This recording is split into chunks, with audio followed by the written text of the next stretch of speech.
पहनी हुई है। बिल्कुल बिल्कुल किशोर, हम अग्निमित्रा पॉल के साथ हैं आज। दीदी, साड़ी आपने बिल्कुल अलग पहनी हुई है, जय श्री राम लिखा हुआ है। भगवान राम है, श्री कृष्ण जी है आशीर्वाद देते हुए, और जय श्री राम, राम के प्रभु राम के आशीर्वाद लेके घर से निकले हैं। डिजाइनर हैं, खुद ये साड़ी डिजाइन की है? नहीं, खुद नहीं डिजाइन की है, लिए है कहीं से। ये बताइए कि अभी शिकायत आपको क्या मिल रही थी? आप कह रही थी पुलिस से कुछ शिकायतें थी। नहीं, पुलिस अंदर जा रहे हैं, वेस्ट बंगाल पुलिस अंदर नहीं जाना चाहिए। यहाँ पर कौन है सेंट्रल फोर्स का? वेस्ट बंगाल पुलिस का अंदर जाने का एकदम ही अलाउड नहीं है, लेकिन वो लोग अंदर जा रहे हैं। और खड़गपुर टाउन आईसी से अभी आदमी आया था, पुलिस ऑफिसर, आके मेरे कार्यकर्ता को धमका रहे कि अभी टाउन आईसी बुलाया है, नहीं जाओगे तो उठा के लेकर जाएगा। तो यही ममता बनर्जी का पुलिस आज मेदिनीपुर में लास्ट 1 वीक से यही कर रहे हैं, धमका रहे, जाके उठा के लेके आ रहे। पोलिंग एजेंट को भी कल रात को उठा के लेके आए। क्या कहेंगी पुलिस से? पुलिस से कोई उम्मीद नहीं है, ये लड़ाई हमारा है, हम लड़ लेंगे ये लड़ाई और हम जीत रहे। 4 तारीख के बाद आप कुछ कह रही थी? 4 तारीख के बाद खेला होबे, ममता बनर्जी का ही डायलॉग बोल रहे, खेला होबे, उन्नयन का खेला होगा। मेदिनीपुर वासी जो हंस रहे, जो उम्मीद से बड़ा हुआ है कि आशा का उम्मीद से, वो उम्मीद पूरा होगा। आप कुछ देर पहले कह रही थी कि पुलिस वालों को 4 तारीख के बाद में हाँ जी, ये जो पुलिस वाला है, जो धृतिमान सरकार जो था एसपी, उसको हटा दिए हम लोग, लेकिन उनका जो चेला चामुंडा लोग है, केशियारी, कोतवाली, हमारे दांतोन, नारायणगढ़, ये सब जो आईसी है, इन लोग का ठिकाना लगाना है ना, सबक सिखाना तो है। ये लोग सोच रहे हैं कि इन लोग चाटुकारिता करके, टीएमसी का चाटुकारी का तोशामुदी करके इलेक्शन करवा लेंगे, ऐसा नहीं चलेगा। सांसद बन के आएंगे 4 तारीख, उसके बाद इन लोग का व्यवस्था होगा। पॉल, भारतीय जनता पार्टी की व्यवस्था को लेकर, पुलिस को लेकर, ममता बनर्जी को लेकर तमाम तरीके के यहाँ आरोप लगाती हूँ। सांसद बन के आऊंगी तो इस पुलिस की व्यवस्था करूंगी, और जो पहले एक पुलिस वाले को हमने हटा दिया है, तो ये इस वक्त अग्निमित्रा पॉल पूरे अपने तेवरों में। हमारे साथ स्टूडियोज में मेहमान भी जुड़ चुके हैं, जैसे हमने बात की, विवेक श्रीवास्तव जी और सतीश सिंह साहब। सतीश जी, अब ये जो माहौल दिख रहा है आपको, खासकर दिल्ली में तो वोटरों की लाइन उतनी नहीं दिख रही है, लेकिन हरियाणा में जिस तरह से लोग निकल के आ रहे हैं, ये क्या संकेत दिख रहा है आपको इससे? देखिए, मुझे क्या लगता है, जो पूरा है चरण, तो इसमें दिल्ली में क्लोज कॉन्टेस्ट दिखता है। हरियाणा में मुझे लगता है भारतीय जनता पार्टी के लिए बड़ी चुनौती है। उत्तर प्रदेश के समाजवादी प्रभाव वाले क्षेत्र में भी चुनौती है। बिहार में मुझे लगता है एनडीए को एडवांटेज है। उड़ीसा में जो भी जीते, मैं समझता हूँ वो एनडीए का ही एक जीत होगा, क्योंकि एनडीए एक्सटेंशन में मेरा मानना है कि बीजेडी भी है। और बंगाल में तरह तरह के दावे हो रहे हैं। एक दावा होता है कि भाजपा बढ़ेगी, एक दावा ये हो रहा है कि इस बार घट के 8 सीट घट जाएगी। तो अब बाकी जमीन पर वहाँ क्या है ये नहीं कह सकते। यानी क्रिटिकल जो सीटें हैं वो बंगाल की सीटें सबसे इस पूरे उसमें। ये देखिए, क्रिटिकल एक सीट है। जिस प्रकार से प्रधानमंत्री जी ने 50 के लगभग इंटरव्यू दे दिए, और प्रधानमंत्री जी हर 2 दिन 1 दिन पे बिहार जा रहे हैं, चाहे बंगाल हो आए हैं, और इंडिया के लीडर्स, INDIA के लीडर्स बहुत सारे बिहार गए ही नहीं है। आप देखिए, तो बहुत स्ट्रेटेजिक फाइट है, एक सीट टू सीट है। जिसने ज्यादा अपना वोटिंग करा लिया उसका है। अब ये भी तो देखने लायक चीज है कि वो बुरके वाले वोट कितने आते हैं दिल्ली में, ये भी तो एक विवाद बढ़ रहा है। विवेक भी तो हमारे मतलब साथ आप समझिए कि हर जगह क्लोज। एक सेकंड बस ओपनिंग रिमार्क ले लेती हूँ, फिर उसके बाद मैं आपको थोड़ा और डिटेल में अपनी बात रखने का मौका दूंगी। लेकिन विवेक जी, जैसा आप कह रहे हैं कि बंगाल जो है, या फिर आप उसे छोड़ दीजिए, एक सीट बड़ी इंपॉर्टेंट है। बीजेपी ये कह रही है कि हमारा जो 50% वाला वो मसला था ना, उसको हमें अब थोड़ा और शूट करना है, और जैसे ही किया वो फिर मामला जो है 320 पार होगा। नहीं, देखिए, ये तो उनका अपना एक एनालिसिस है, दे आर फ्री टू से and decide what ever they want. लेकिन जैसा कि सतीश जी कह रहे थे कि हर राज्य की कंडीशंस बड़ी डिफरेंट हैं। इन्होंने हरियाणा का भी मेंशन करा। हरियाणा के अंदर खट्टर साहब is no longer the chief minister. JJP अब जो है वो उनके साथ एक टाई अप में है नहीं। फार्मर्स का एक बहुत बड़ा इशू है, तो एक बहुत बड़ा स्ट्रॉन्ग फैक्टर हरियाणा के अंदर निकल करके आ रहा है। उत्तर प्रदेश के अंदर कुछ सीटें हैं जिसपे अब बहुत बड़ा चैलेंज है। डुमरियागंज की सीट ले लीजिए आप, जगदम्बिका पाल पुराने नेता रहे हैं, और पहले कांग्रेस में थे, फिर भाजपा की तरफ से हैं, लेकिन इस बार हरिशंकर तिवारी के बेटे लड़ रहे हैं उनके साथ, बड़ा स्ट्रॉन्ग कॉन्टेस्ट है। आप ले लीजिए उत्तर प्रदेश के अंदर एक और सीट श्रावस्ती की, श्रावस्ती में दद्दन मिश्रा पहले थे, उनको चेंज करा गया है। ये 3-4 सीटें ऐसी उस एरिया में पड़ती हैं जहाँ जातिगत समीकरण जो हमने देखा तो ठाकुर वर्सेस ब्राह्मण चलता है। तो हर राज्य का अपना एक समीकरण है। लेकिन पिछली बार इन सीटों पे अच्छी चुनौती दी थी विपक्ष ने, लेकिन बीएसपी और समाजवादी पार्टी साथ थे। इस बार बीएसपी अलग है और ये पूर्वी उत्तर प्रदेश में बीएसपी का अच्छा खासा वहां पर जनाधार है।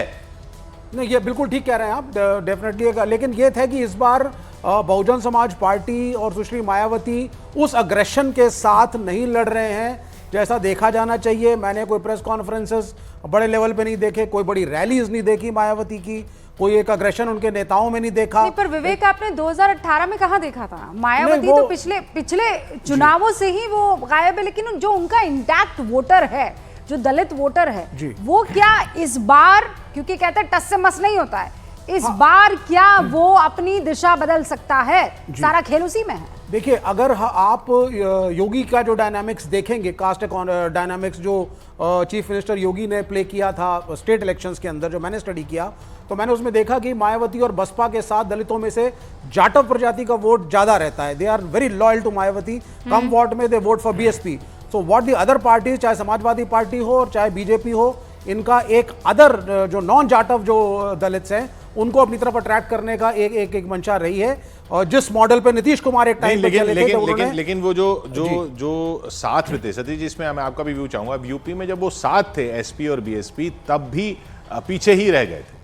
अब बीएसपी नहीं है, और खासकर हम इन इलाकों की बात करें जो पूर्वी उत्तर प्रदेश, जहां अब चुनाव है और इस अगले चरण में चुनाव है, वहां पर ये केमिस्ट्री कांग्रेस के साथ लेके क्या फायदा दे सकती है? अगर आप मुझसे पूछ रहे हैं तो मैं ये कहूंगा, और जो साफ साफ बोल रहा हूं, कि ये बहुत बड़ा प्रश्न चिन्ह है कि बीएसपी के वोट बीएसपी को ही जा रहे हैं कि वो ट्रांसफर हो रहे हैं। जी, जिस तरह से आरक्षण, संविधान आदि का मुद्दा बना है, जिस तरह से मायावती बिहार और पंजाब में प्रचार करने तो जा रही हैं, वो सारी चीज़ें क्वेश्चन मार्क हैं। और एक बात, दूसरी बात ये भी है कि आपने ये देखा होगा कि बिहार और उत्तर प्रदेश में एक नया प्रयोग हुआ है कि जो यादवों की जो 2 पार्टी थी, यादव 5 उत्तर प्रदेश में और बिहार में भी आप देखिए आरजेडी ने 8 या 9 कुशवाहा को दे दिया है।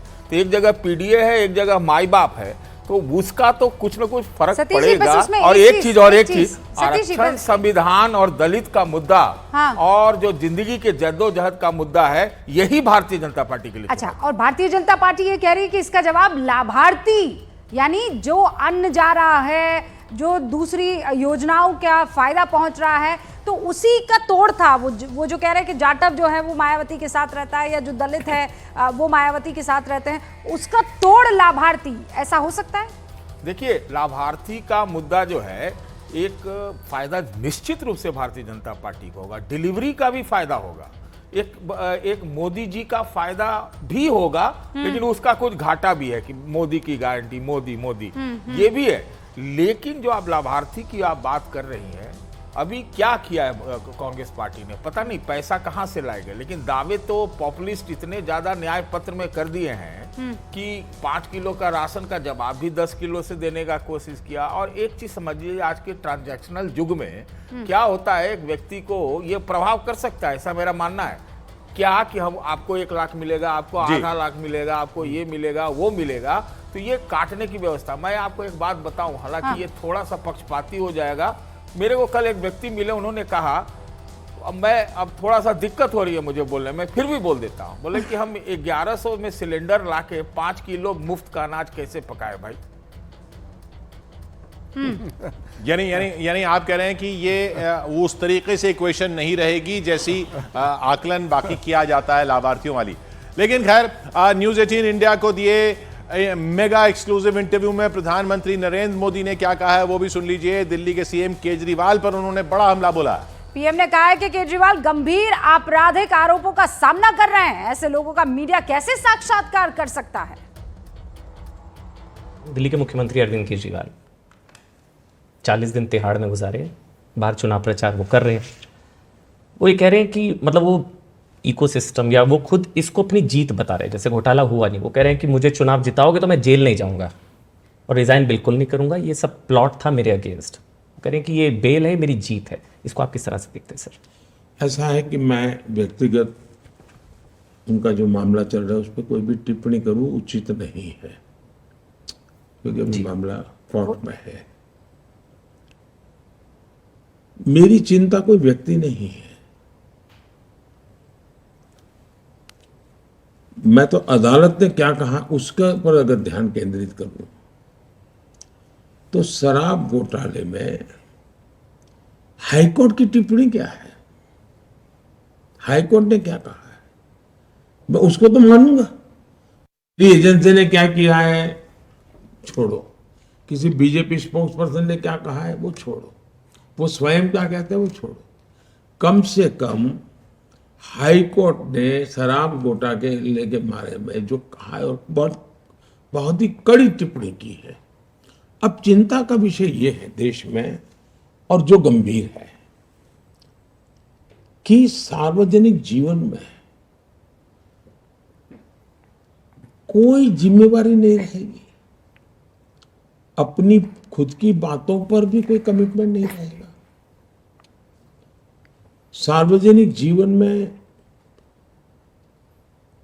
एक जमाना था, स्कूल में कोई बच्चा अगर कॉपी करता है और पकड़ा जाए तो महीने भर स्कूल नहीं आता था, उसके माँ बाप भी शर्माते थे, यार मेरा बेटा एग्जाम में कॉपी करने में पकड़ा गया था। ये स्थिति थी, यानी इन चीजों को बुरा माना जाता था हमारे समाज में। आज बेशर्मी के साथ सजा जिनको हो चुकी है, जिन पर गंभीर आरोप लगे हैं, उनको कंधे पे लेकर के आप सार्वजनिक रूप से नाच रहे हो, ये जो पतन हुआ है वो चिंता का विषय है। मुझे कोई पर्सन से लेना देना नहीं है। अगर ये हुआ तो भ्रष्टाचार की होता क्या, पहले जमाने में डाकू होते थे, महिमा मंडन होता था उनका, वो डकैती करते थे, महिमा मंडन होता था समाज में। अखबारों में भी मैं जो पहले के जमाने में 2-2 पेज स्टोरी, कवर स्टोरी मिलती थी उनको कि ऐसा ऐसा उसका तो जीवन ऐसा, तो ऐसा कर सकता है, और वो बड़े बन जाते थे। दुर्भाग्य से अब राजनेताओं को ये बेनिफिट मिलने लगा है कि इतना भ्रष्ट लोगों का। मैं तो हैरान हूं कि कोई अखबार वाला किसी भ्रष्ट व्यक्ति का इंटरव्यू लेने जाए। एक चार्ल्स शोभराज मैंने अपना देखा था कि लोग इसका इंटरव्यू करने जाते थे, और आज मैं देख रहा हूं। वरना कोई भाई अब इनके विषय में एक बार क्लियर हो जाए तब तक रहने दो। ये पतन है समाज जीवन का, मेरी चिंता वो है।